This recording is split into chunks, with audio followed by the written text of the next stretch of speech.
কবিতা তোর জন্য পাকা তাল কিনে এনেছি, দেখ দেখ করবি একটু তালের বড়া কর না প্লিজ প্লিজ। দেখ পাকা তাল এনেছি, পাকা তাল এনেছি, বোনকে বলছি করতে।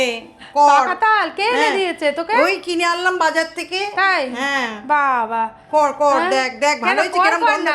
আরে দেখ কেমন গন্ধ বেরোচ্ছে, দুজন মিলে করি চল। আমি অনেকক্ষণ ধরেই তালের গন্ধ পাচ্ছি। পেয়েছিস গন্ধ? হ্যাঁ, আমি যে পাকা তালের মতন গন্ধ বেরোচ্ছে কোথা থেকে, আমি সেই থেকে ভাবছি। ওই তো আমি কিনে নিয়ে এসেছি বিকালে। হ্যাঁ বন্ধুরা চলুন সবাই মিলে আমরা তালের বড়া করছি দুই বোন মিলে, দেখুন কেমন হয়। চলেন। আর তালের রুটি করব, সবাই মিলেই যাই। ইচ্ছা আছে তালের রুটি। আর কালো তাল শুনেছি খুব ভালো হয়। হাঁড়ি তাল, হাঁড়ি তাল। হ্যাঁ কালো তাল খুব, মানে কি হাঁড়ি তাল না দিদি কি বলছে? হ্যাঁ হাঁড়ি তাল, হাঁড়ি তাল বলিস আরে কেন? এটা হাঁড়ির মতো হয় বলে হাঁড়ি তাল বলে এটাকে। বাবা হাঁড়ি তাল, ওই খড়িবাড়ির লোক তো হাঁড়ি তাল বলে। হাঁড়ি তাল। ওই অনেকে বলে হেঁড়ে, হেঁড়ে মানে হাঁড়ি। ও তো একে বলে কালো তালকে বলে হাঁড়ি তাল। হাঁড়ি তাল বড় হয় তো তাই হাঁড়ি তাল বলে। বন্ধুরা কবিতার সংসারে আপনাদের আবারও স্বাগত। আর আজকে এই দিদির তাল এনেছে, যেহেতু তালের তো বড়া হবে। আর দিদি বলছিল ছোটোবেলায় মা করতো তালের একটা রুটি, এই রুটির একটা কাহিনী আছে, সেটা আপনাদের সাথে শেয়ার করব, কাজ করতে করতে শেয়ার করব। তা চলুন আমার সাথে রান্নাঘরে যাই, ওখানে গিয়ে দেখি কিভাবে মানে দিদি বলে, আমি সেইভাবেই তালের বড়াটা করব। তো বন্ধুরা কি কি উপকরণ লাগবে সেটাই এখন বলবো। এই যে কালো জিরে, আমাদের তালের বড়া একটু কালো জিরে পছন্দ করে, বিশেষ করে আমার বাবা। ওই একটা দুটো মুখে পড়বে, ওটা ওই ফ্লেভারটা আমার বাবা ভীষণ পছন্দ করে। অবশ্যই বুঝতে পারছেন মিষ্টির প্রয়োজন, আখের গুড় ব্যবহার করব। জানি না চিনি আর আখের গুড় কে বেশি ক্ষতিকারক, তবু আখের গুড়টাই আমি প্রেফার করি, তাই আখের গুড় রেখেছি। তো এই তালের বড়ার জন্য চালের গুঁড়ো, এই যে চালের গুঁড়ো, আর এই যে ময়দার গুঁড়ো, ময়দা নিয়েছি। এখানে রেখেছি একটু আটা। আটাটা কেন, ওই যে বললাম তালের রুটি করব, ওই তালের যে গ্রেভিটা বেরোবে ওইটা দিয়ে এই আটাটা মাখবো, মেখে রুটি করব। আর এই রুটির একটা গল্প বলবো, আগেই বলেছি, ঠিক আছে। আর লাগবে যেটা মেন, নারকেল কুড়ে, যে নারকেলের এটা কোড়ার পরে যেটা পাবো সেটা এই তালের বড়া, এটা কিন্তু মেন। এটা না দিলে তালের বড়া মোটেই ভালো লাগে না, মানে আমাদের ভালো লাগে না। এই যে বন্ধু তাল দেখুন তাহলে একদম। ও তোমার তাল ফাটেনি, দুম তো মারলে একদম। কোথায় ফাটলো দেখুন এই তো খুলে গেল, এই যে এই যে। ও এরকম করে দুম করে মারতে হবে, দুম করে মারতে হবে।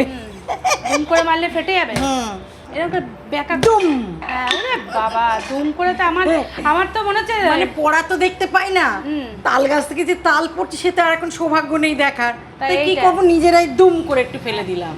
হ্যাঁ আমার এই নারকেল ভাঙতে গেলে না ভীষণ ভয় করে, একবার দিয়েছিলাম নোকের মধ্যে বাড়ি মেরে, সেই থেকে নারকেল ভাঙতে গিয়ে মানে আমার ভীষণ ভয় করে, এখনো সেই ভয়টা রয়ে গেছে, খুব ছোটবেলায় করেছিলাম এটা।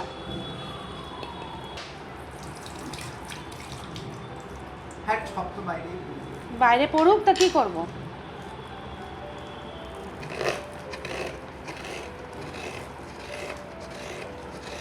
যখনই তাল হতো তখনই এই গল্পটা মা বলতো, আর মা কয়েকবার আমাদের তালের রুটি করে খাইয়েছে। তা মা বলতো সন্ধেবেলার পরে রাত্রে তেমন মানে বাবাদের এমন অবস্থা, বাবারা 5 ভাই 3 বোন, হ্যাঁ তার মধ্যে মা আছে, দিদি হয়ে গেছে, ঠাকুরদা আছে, এতগুলো ফ্যামিলির মেম্বার। হ্যাঁ তা বলে এতই তখন মাদের নাকি অভাব, বলে রাত্রিবেলায় কি রান্না করবে। মা বলতো যে ওই তাল তো সারাদিন সারা রাত গাছ থেকে পড়তো, সকালবেলায় সব গিয়ে ভোরবেলায় তাল কুড়িয়ে আনতো, মানে অসংখ্য তাল, সে তালের মানে শেষ নেই।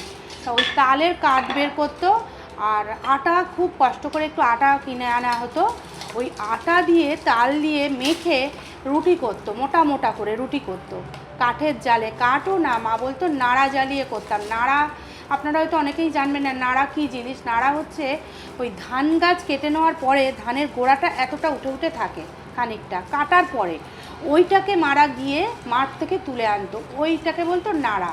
ওই রুটি সবাই রাত্রে দুটো দুটো করে রোল করে খেয়ে সবাই 2 গ্লাস জল খেয়ে শুয়ে পড়তো। তাই মা বলতো এই তালের সময় বেশিরভাগ সময়ই ওই তালের রুটি করা হতো, তাতে কী হতো পেটটাও ভরতো, আর তালটা তো অনেক পুষ্টিকর একটা জিনিস, তাতে মানে সুগার থাকলেও তখন লোকের এত সুগারও ছিল না, হ্যাঁ, মা বলতো ওই রাত্রেবেলা আমাদের মানে পুরো বর্ষাকাল রাত্রেবেলা আমরা ওই মোটা মোটা তালের রুটি করে খেতাম।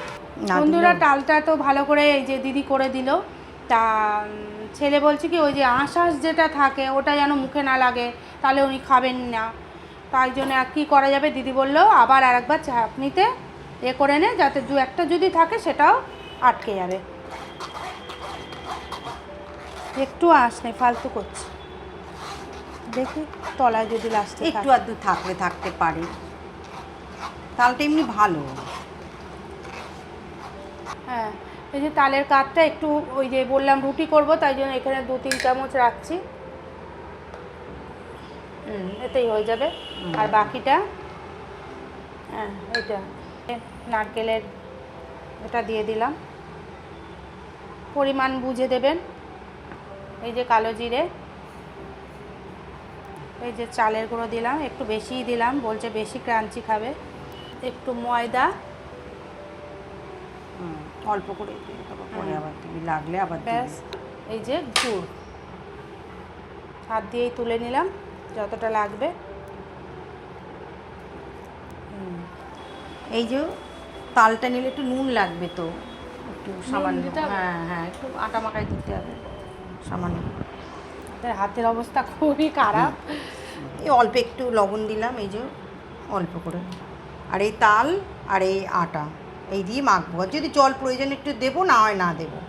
মিষ্টি দেবেন না, ওই তালের মিষ্টিতে যেটুকু মিষ্টি হবে সেটুকু মিষ্টি। হুম। তো ওটা মাখুক দিদি সুন্দর করে, আর আমিও এটা মাখি। এই যে দেখালাম আপনাদের কী কী সব আটাটাই উপকরণ লেগে নিয়েছি। যাচ্ছে। এবারে এটাকে সুন্দর করে চটকে মাখতে হবে, এইভাবে হাত দিয়েই করতে হবে। এটা কোনো ওই তোমার চামচ, হাতা, খুন্তি ওটা দিয়ে মোটেই ভালো হবে না। এই যে দিলাম, আর এটা কিন্তু এইভাবে তো আগুনে, কারণ কিসে করছি বুঝতে পারছেন, এর মধ্যেই করব। খেতে কিন্তু খুব সুন্দর হয়, একদিন খেয়ে দেখবেন। সে মার কাছেই খেয়েছি আমি, বনমালী দাদাদের বাড়িতে খেয়েছি বেশি, ওরা করতো খুব। এই যে এইভাবে এইভাবে ঘুরিয়ে ঘুরিয়ে সুন্দর করে রুটিটা করে নিতে হবে। আর যদি এমনি গ্যাসে করতাম তাহলে সেকেও নিতাম রুটিটা ভালো করে, তা এটা তো আর শেখা যাবে না। এই দেখেন আটার মতনই ফুলছে, রুটির মতো। তো বন্ধুরা কড়াইতে তেল দিয়ে দিয়েছি, আর তেলটা গরম হয়ে গেছে ভালো। এবার গ্যাসটাকে একটু লো করে তারপরে এটাকে ছাড়বেন, আর এটা একটু লো করে ভেজে তারপরে তোলার আগে একটু বাড়িয়ে তেলটা ভালো করে ঝরিয়ে তুলে ফেলবেন। এবারে দেওয়ার সিস্টেমটা হচ্ছে যে যেরমভাবে দিতে পারে, আমি এইভাবে দিই। এই যে এরকম ছোট্ট ছোট্ট কেটে কেটে এই যে দিতে থাকবো।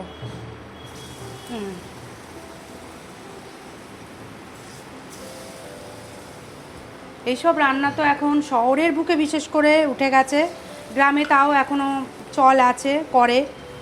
আর আমাদের শহরে এখন তালের বড়া পর্যন্ত কিনতে পাওয়া যায়, নারকোল নাড়ু কিনতে পাওয়া যায়। তো বন্ধুরা এক সেট তো ভেজে ফেলেছি, আর এক সেট ভাজা কমপ্লিট হয়ে গেল। এই যে এরকম হালকা লাল লাল হলে তুলে নেব। এবারে হয়ে এসছে আমার, একটু নাড়িয়ে চাড়িয়ে আরেকবার। এটা আমি সাধারণত এই ধরনের ভাজাভুজিটা লোহার কড়াইতে ডুবো তেলে করি, কিন্তু ইন্ডাকশানে যেহেতু করব তাই জন্য লোহার কড়াই নিয়ে নিই, লোহার কড়াই তো বসাতে পারবো না।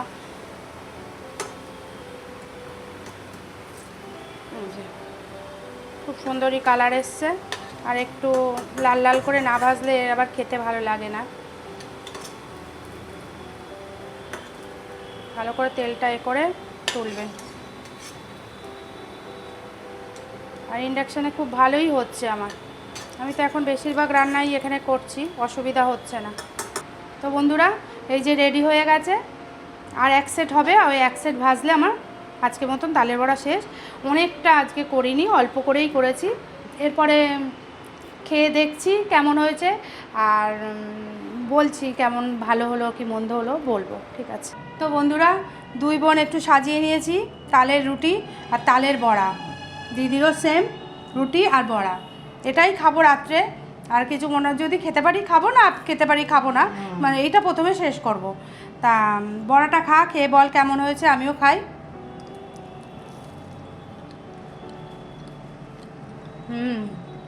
সুন্দর, বেশ। মানে তালের বড়া যেমন খেতে হয় তেমনই হবে। হ্যাঁ, কিন্তু ভালো হয়েছে, সুন্দর হয়েছে, ক্রাঞ্চি হয়েছে। ক্রাঞ্চি হয়েছে, ভালো লাগছে। নারকেল ভর্তি পুর। রুটিটাই রোল করছি। আমরা তো শুধু শুধুই খাবো, আপনারা যা দিয়ে খেতে পছন্দ করবেন খাবেন, যদি মনে করেন তরকারি দিয়ে খাবেন খাবেন।